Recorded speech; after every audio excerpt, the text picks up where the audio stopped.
Welcome to the Hollywood in Toto podcast, the right take on entertainment. The HiT cast offers a weekly look at Hollywood from a conservative point of view. Sick of media bias infecting Hollywood headlines? Tired of stars insulting your views? HiT has your back. Now, here's your host, Christian Toto. Welcome to episode 105 of the Hollywood in Toto podcast, the right take on entertainment. This week we're speaking with comedian Dave Landau. He's a brilliant stand-up comic and the co-host of the Anthony Cumia show on Compound Media. Our politics don't exactly line up, but few are more vocal about the need for comedians to actually speak their mind and shut the police out in 2019 than Dave. This week's show is sponsored by Speakeasy Ideas. Here's a message for homeschooling families from Dr. Thomas Kranowiter, president of Speakeasy Ideas. You know, freedom is never more than one generation away from being lost, depending in large measure on how free citizens educate their kids. And while we have no shortage of problems in our modern U.S., the future is brighter and more hopeful due to the good work to which you've dedicated yourself, teaching your children. Speakeasy Ideas wants to be your partner for homeschool civic education. It's why we've introduced a new online civics course complete with curriculum titled The Political Science of the American Founding.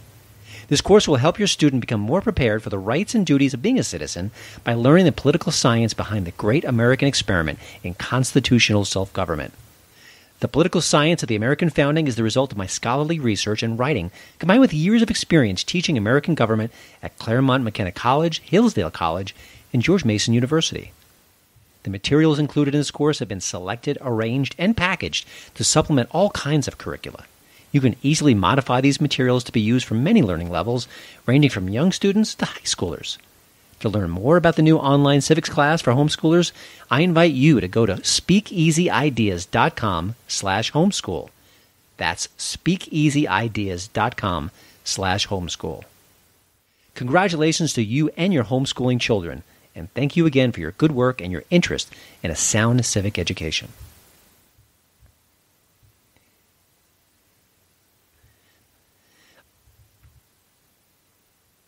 "2019 is just a few weeks old, and I'm already shaking my head in disgust. The mainstream media is more corrupt than ever. A trio of very badly damaged Virginia politicians will probably survive all their scandals because of the D affixed to their last names. Senator Elizabeth Warren is proven to be a liar again, and yet the media is not roasting her for her personal brand of cultural appropriation. It's the real kind. And this week we saw the dawn of the Green New Deal. Now, we can always disagree on policy. The $15 an hour minimum wage, abortion, pro-choice, pro-life. There's lots and lots of things we can argue about. It's healthy, it's good for the country, it's what makes America great. But this? The Green New Deal? This is crazy on steroids. I have to say, this is the most insane policy initiative I've seen in my 50 years. I can't think of a second-place runner-up. If The Onion had written this whole policy together, I'd have to say it's so far removed from reality, it's not that funny. But here it is all the same. Naturally, the media is treating it very soberly, kind of like a rational plan. CNN all but broke out the pom-poms for it. Did you expect anything less? Late-night comics, right now, they're holding their fire. Now, this is a pretty new plan. It just came out a day or two ago, so you could argue that they're going to maybe examine it, think about it, and then roast it. But who am I kidding? They're going to either ignore it or defend it. And then there's Saturday Night Live, the show I used to watch religiously as a kid that I was begging my parents to make sure I didn't fall asleep because I didn't want to miss one single sketch. Well, that show's liberal slant is so obvious now, it's hard to believe that at one time they were roasting President Bill Clinton on a weekly basis. Thank you, Darrell Hammond. Now, of course, you know what to expect. Now, given the absolutely horrendous last 2 weeks of the Democrats, can they possibly ignore this Green New Deal, the Virginia debacle, Elizabeth Warren? Can they all just memory hole it? Or will they do what I think they'll do? They may bring up some of it and then tie it back to President Donald Trump. I think that's the most likely situation where they can say, hey, we didn't ignore it, but at the same time, you know exactly what they're trying to do. Push out propaganda via comedy again. I have to say, if they do that or if they ignore it, it's just, the show is completely lost its way. and it's not coming back ever.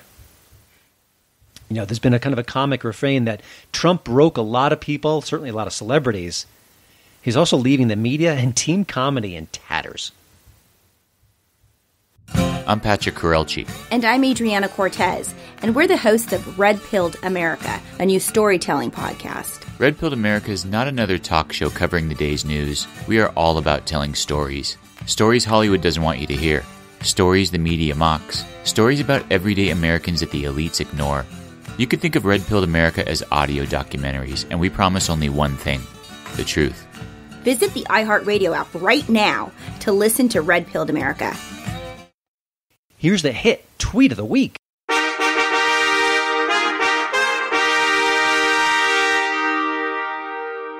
Mia Farrow, she's back. Not before the cameras, but on our radar for her AOC worship. Here's a tweet we guarantee won't age well as the Green New Deal explodes across the culture. An urgently needed era of climate politics has arrived. Thank you, AOC. Of course, what Mia didn't mention is that even if we follow this crazy Green New Deal, it wouldn't change how the rest of the world pollutes the air. So there's that, while we become Venezuela 2.0. You're listening to my daddy's podcast. He still sleeps with the nightlight on. My HiT tip of the week is The Edge of 17. Hailee Steinfeld is a superstar. I just don't think Hollywood knows it yet. Yeah, she gets regular gigs, but boy, she is supremely talented. We first saw her in True Grit, the remake from the Coen brothers, and she just keeps making good movie after good movie, great performance after great performance. This one's no exception. She's playing a troubled teenager dealing with teen stuff. I mean, pretty obvious material, but it's just the way she brings it to life. It's just the way she makes it credible and real. She also got some great support from Woody Harrelson, who plays one of her teachers, who's kind of a confessor figure as well. He's burned out, but he's compassionate, and I love that combination. Woody Harrelson can be a brilliant actor, and he's certainly brilliant here.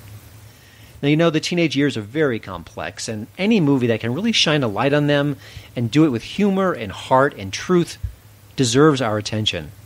The Edge of 17 fits that bill completely. The movie's available right now on Netflix. You're listening to the Hollywood in Toto podcast, the right take on entertainment. Now let's get to this week's HitCast interview. Dave Landau is part of Compound Media's The Anthony Cumia Show. He's also one of the quickest wits around, something he shows off 4 times a week on that video podcast. Recently had the chance to catch him's stand-up routine in Denver. It was even funnier than I thought. Yes, it was naughty. Yes, it was raw. And certainly not for the kiddies, but very, very funny and well-observed and confessional at times, too. But one of the things that I really like the most about Dave is the way he stands up against the PC scolds who want comedians to say, well, those jokes, but not these jokes. That's nonsense. And Dave is one of the proudest voices saying exactly that. You know, it's sad in 2019 that we even have to go through those motions, but we do, and Dave does it 4 times a week on his show and in his stand-up routine as well. Now, Dave breaks down what's going on in comedy, excoriates film director Judd Apatow, and does a lot more in our latest conversation. Here's my chat with the great Dave Landau. All right, Dave, well, welcome to the show. You know, I'd read that you said that your first time you did stand-up, it was kind of one of those aha moments where you thought, oh, yeah, this may be what I need to do for the rest of my life, or at least the foreseeable future. I was kind of curious, it's one thing to get up there and be funny and to kind of get that vibe, but it's also a different thing to get your voice, to kind of get your comic personality. Did that take much longer to kind of form, or was that something that kind of happened quickly as well? I think that the actual comedic voice takes about 7 years to actually find out who you really are on stage, especially now. Like, I'm going more in the direction of storytelling, very true life stuff, trying to take stuff from like my addiction, my recovery, and really put that out there. So it's taken a long time because I've been doing it for about 15 years. So I think in about 7 years, I found my voice. Another 12, I started really discovering it.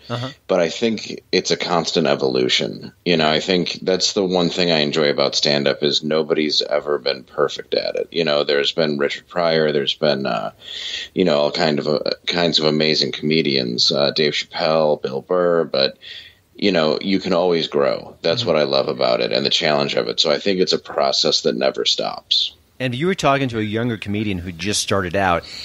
There's no real shortcut there, I'm assuming. It's just a matter of doing the reps and getting out there and working on it, or is there a quicker way to kind of get to that sense of self as a comedian? Honestly, I'd say definitely be honest about yourself when you put something out there, or there's that, and also I would say work on joke writing. That's really something that seems to be almost a lost art when you look at a lot of these specials. Is just old-fashioned, one way, make a quick left joke writing. I think that's something that'll bring you there. I think I started in improv, which was a good thing because it allowed you to kind of think freely, before I got into stand-up. So I think that's a benefit. That's what I would probably tell somebody new. And I'd say good luck because everybody's, offended by everything. So enjoy the new ride.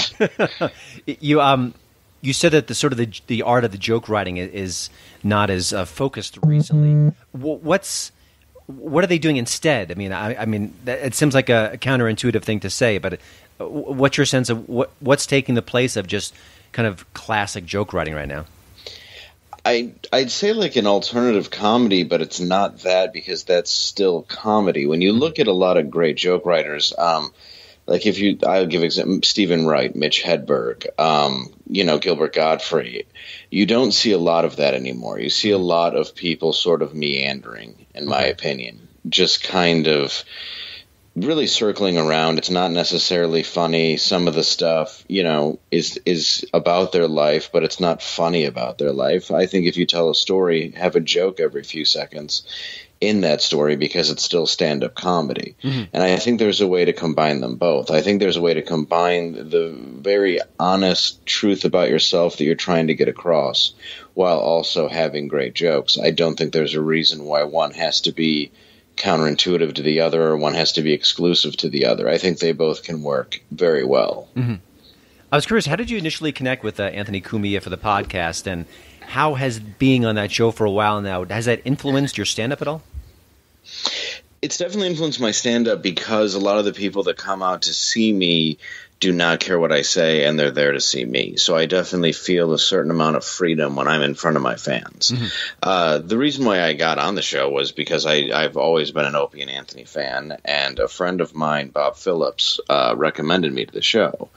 And when I went in with Anthony, I clicked really well with him, and he kept inviting me back, and eventually I got to guest host, and then now I became third mic to him and Artie, and now I'm the co-host. So it was just a process that really gradually happened. It's really cool. Like, I used to drive around the country going to gigs listening to Opie and Anthony. So the fact that I'm now his co-host is really just surreal. When I grew up in New York and I listened to Howard Stern, and sadly Howard Stern taught all his listeners not to listen to everyone else, that everyone else was wrong and he was the best. And so I missed the Opie and Anthony wave. But when I listen to your podcast now, it takes me back to the 90s where comedians can say anything they wanted, where they can kind of riff and joke and go dark and go sometimes even cruel. And it's all for a laugh. It's all with a sense of fun. It's all in a sense of we're just going to throw stuff around and see what sticks. And yes. It feels like there's nothing else out there quite like it. Like that has been almost banished to the woodshed. Why is that kind of comedy, which is legitimate, it's almost like it's outlawed today? What happened where the show that you do is such an aberration? And I don't mean that in a negative way. I get it. Trust me. No, I totally get it. It's kind of like I made a movie a couple years ago that has the same kind of humor in it. It does have the feel of a 90s sort of shock jock radio show. And there's a way to look at it that comedy's evolved past it, but it hasn't. Jim Norton, Patrice, all those people I think are, they're as relevant and funny today as they were before. I think we've just become this country of victims. We've become this country, I don't want to say soft or, that sort of a thing, but this victim mentality that I think has taken over the country, where everybody is hurt by everything, is the reason why this comedy doesn't exist, because any honest sort of discussion that people can have is considered punching down. And the reason why I think people enjoy our show and cling to it is because we're just being honest. We're just being open about how we feel, talking about what's going on, and we do punch down. We punch up, we punch sideways, we say horrible shit, and it's fun, you know? Like, that's what I really think comedy is there should be no boundaries for comedy. There should be nobody telling you what you can and can't say. That's the beauty of comedy. And I think that when you start pigeonholing people and taking away words and taking away thoughts and taking away ideas and saying they can't do things, well, that's not stand-up comedy. That's not regular comedy. That's not anything. That's just safe space comedy. And there's no reason that should exist. I'm just not entertained by it. Yeah. And you can look at the Super Bowl the other day, where every one of those commercials is a direct result of what we've done. It's this just broken, non-entertaining, stupid, pointless, it was nonsense. The entire game was just bad commercial after bad commercial, because everybody is trying to just not offend other people, which is humanly impossible. The best thing about comedy is, who gives a shit if somebody's offended? You do what you do, say what you want to say, and that's what I enjoy about comedy, is the fact that you should not care about somebody's reaction. You should just do what you think is funny. And I think that should transcend politics. Like, Anthony seems right of center. I don't even think I know what your politics are. It doesn't even matter. But this should not be a left or right issue. But I think it has become a left or right issue, and that makes me sad. Although I think, like, Ricky Gervais is certainly very liberal, but he's been a very strong voice for free speech. And are you surprised that more people who are left of center aren't kind of rallying to your side? I mean, sort of your collective side, in a sense. Yes, because I'm actually left of center. Like, I'm pretty liberal in the same way that Ricky Gervais is, but I believe in the actual foundation of being liberal, which is what George Carlin was, is what Ricky Gervais is. The idea that liberal and progressives are what they've become, it's just not real. That's not what liberal is, in my opinion. Yeah. I'm surprised so many people are, and especially comedians, are not willing to fight for the stuff they want to say, do what they want to do, and they're so ready to attack other people and go at other people. I mean, it's all a mass mob mentality. It's all a bunch of insecure people trying to be liked. It's the same reason why we can all now shit on Louis C.K. or whoever we want, as long as we have the thumbs up that it's okay to trash and destroy one person. We're all happy. Yeah, that actually crushes me, because Judd Apatow, I think, is one of the funniest people alive as far as what he produces. I think 40-Year-Old Virgin is just genius. And Superbad's amazing. Yeah. Freaks and Geeks, all that. And he's been one of the leading voices against Louis C.K., and he kind of cited that whole punching down thing. Is there the sense that, I actually wrote a story recently about, if you look at Judd Apatow's work, it's very un-PC, and it's very sort of about white culture, and it's a very bro-ish. And I think do you think that he fears that sort of they'll come back to him and look at his body work and say, hey, what were you up to? I mean, I don't get why a Judd Apatow, of all people, is sort of on that side of the debate. No, it makes no sense to me, because he is very funny. His movies are definitely about the culture that he's supposedly against. And there's the hypocrisy. I mean, I forget the girl's name that, God, he so strongly advocates and is on one of his shows. Lena Dunham. Lena Dunham, she molested her little sister. But that's okay. For some reason, he's willing to look past that, but he's not willing to look at Louis and get past that. I think there's just a hypocrisy there. It's the same as when he's talking about, attacking Louis, but he's giving Artie money. He writes Artie into a show to be a drug addict while giving him money to support his drug habit. He's not paying for him to be in rehab. He's paying for him to be on HBO and to make money off of a man's crippling addiction. So I can't see him as this really voice of morality. Now, I'm not saying don't use Artie. I'm not saying don't work Lena Dunham. I'm not saying any of that. But why be so quick to try to attack the shortcomings of others? It doesn't make any sense to me. And I do agree. I think that he is worried that his body of work will be attacked. And instead of being afraid of that, he should stand by what he's made. Because like you said, it's all very funny. 40-Year-Old Virgin is great. Superbad is great. They are definitely male point of view, sex-driven movies. And there's nothing wrong with that. that. If that's the style of comedy that he wants to put out, he should be proud of what he's made because it's quality entertainment. Yeah. Not, hiding behind all this stuff. I recently saw you when you came to Denver, and very funny, a lot of kind of raw material. And I was kind of curious, when you go into a sort of a difficult place, let's just say thematically, do you run jokes by people, or is sort of the stand-up stage your workshop where, let me try it out. If it works, it's great. If it connects with people, great. If not, they will let me know. What kind of practice do you kind of go with that kind of material? If I know the guy who's like opening for me, I might run a few bits by him, I may look up stuff in the area. Obviously, Denver's huge for pot culture, so I'm going to do a lot of bits about my experience with weed and, which you probably saw. Yeah. I basically just kind of feel it out at the beginning of the week, and then once I have kind of a set that I know works, I'll stick with that through the rest of the week because they are paying me to, entertain, not necessarily work out material. But, I definitely try to see what will stick, and then throughout the week I'll work in little new bits and stuff like that just to get it out there. But, I basically just work on a set at the beginning of the week and kind of go that way because there really is sort of a group mentality in most places you go. So you can get it to work with 90% of the audience, and there's just a percentage that won't like you, and that's just part of life. Not everybody's going to like you. Yeah. Obviously, when I saw your material, you talked about addiction. You've spoken about it in the past, and you've been clean and sober for a while now. Obviously. Yes.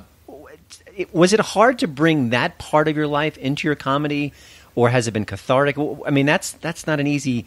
That's not easy to, we can always talk about like going on dates and being awkward and clumsy, but what you went through was much more challenging and difficult and even life-threatening, but you joke about it. Was that an easy transition to make? No.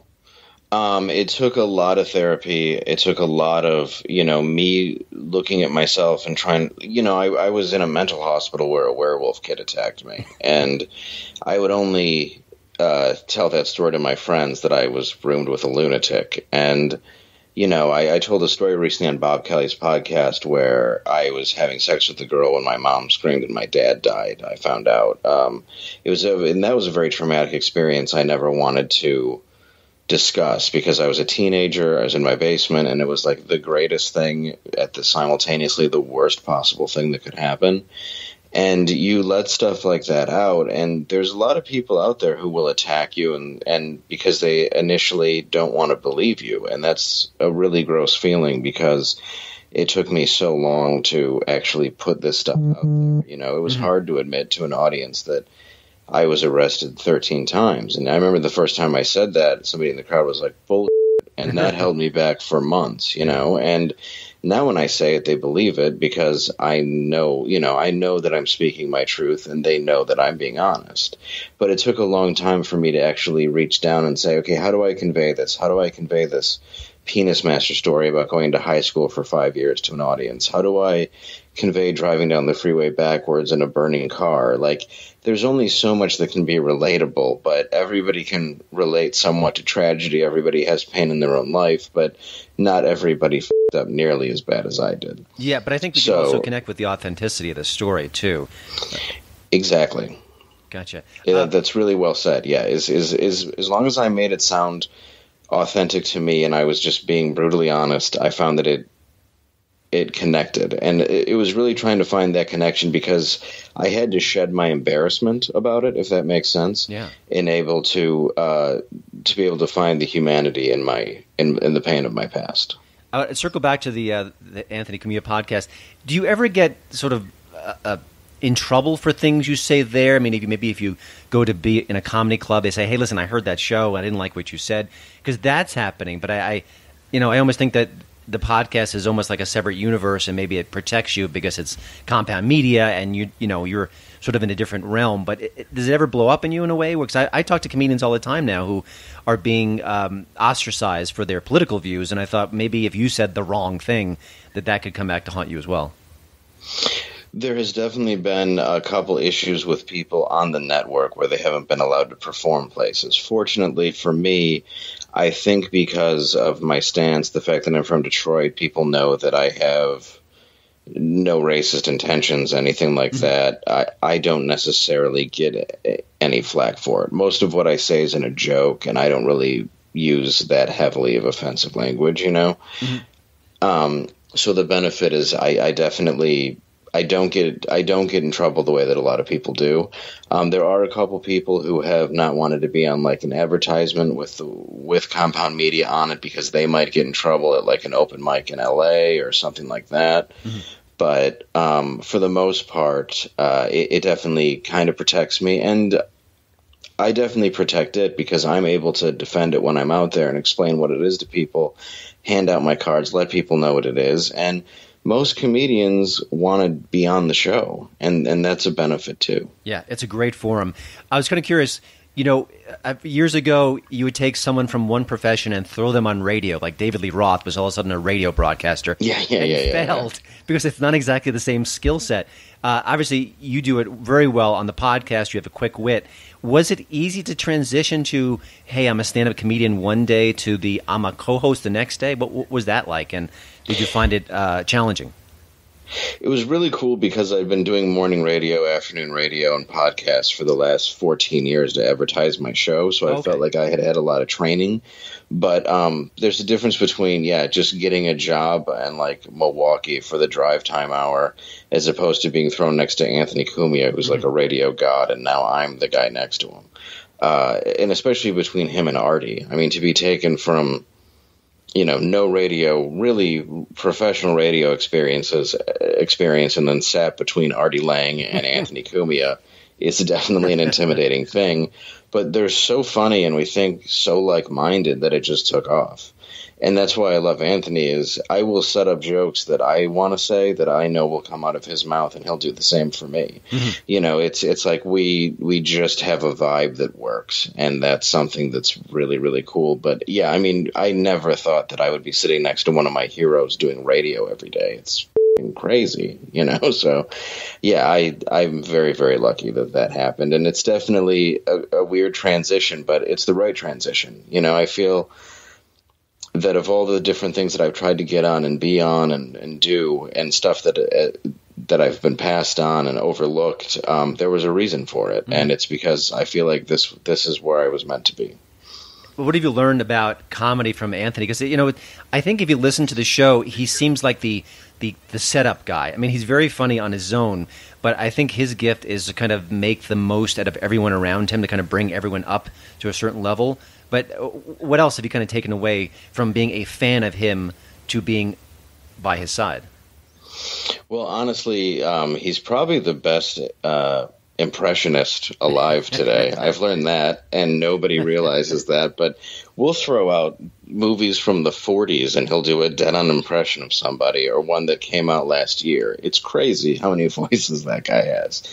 The one thing that I've learned from him, like you may have just said, really, is to learn how to be a gracious host, which is to make other people look good. And I think Johnny Carson had that ability. I would even say Fallon has that ability, but to make the other people on the panel look good. And Anthony has that ability, and Anthony is fearless, and that's something that I've always been on the stand-up stage, and he's taught me to be in radio, is never be afraid, to say what you want to say, but mean the things that you say, and Anthony is not afraid to put his opinion out there. He is the most fearless broadcaster in history, in my opinion. I think him and Stern are on par with each other, and that is the number one thing, is be fearless and be who you are. Gotcha. Dave, before we let you go, I want to talk a little bit about your previous film, The King of Detroit. That's available now on Amazon. But when I met you in Denver, you said you kind of hinted at a new screenplay you're working on. I wanted to see if you could maybe tease a little bit about that and what kind of themes are explored in it. The themes that are explored in it is it's basically making fun of kind of everything that's going on today from a center perspective. Everything on the left, everything on the right, but it's kind of disguised in a bachelor party slasher flick. Gotcha. So kind of making the woman the hero, but the boys are the misogynists, stuff like that. Kind of a little bit of old comedy that I like, while still mocking, everything going on today, kind of heavily influenced by South Park, those kind of things, because those are two of my biggest heroes, Trey Parker and Matt Stone. Gotcha. And this is just a work in progress. Is there any sort of date involved here, or is it still early to kind of go that forward with the conversation? We have people interested, which is very good, and that was because our last film did get distribution by Amazon and was picked up, and because of that, some people saw it and have now taken interest in our new script, which is really, really cool. I went to film school. I went to community college for film, I should say that. It's not really film school, but I've always been a huge, huge, huge film person, so I've always wanted to do that to a degree with my life. So just the fact that I have a movie that I wrote and produced on Amazon it's a great feeling. Gotcha. I have to say I went to community college for art, and then I went to FIT for art, and my community college instructors were far superior, so don't talk down the community. They can bring some good stuff. Right? So. No, my film school teachers in community college were amazing, man. Honestly, they're some of the best teachers I've ever had. Everything that I ever wanted to know about film, I learned in a year at Lansing Community College. Nice. All right. Well, thanks again, Dave, for joining the HiTcast. You can hear Dave Mondays through Thursdays on Compound Media's The Anthony Cumia Show. Of course, you can see his movie, The King of Detroit, on Amazon right now. And, of course, catch him at a comedy club near you. Dave, really appreciate your work. I think you have a great comic voice and look forward to more of your projects. I appreciate it. Thank you very much for having me on. And if anybody wants to subscribe to the network, go to compoundmedia.com. Use the code COMPOUND20, the number 20, capital C, COMPOUND20, and get 20% off for a limited time. Excellent. And we'll have all the links to that on the show notes page as well. Thanks, Dave. Thank you. Well, thanks again for listening. Don't forget to check out HollywoodandToto.com for both the show notes and, of course, the latest entertainment news. Please follow me at Twitter at HollywoodandToto. And we'd love it if you leave a podcast review over at iTunes. See you next week.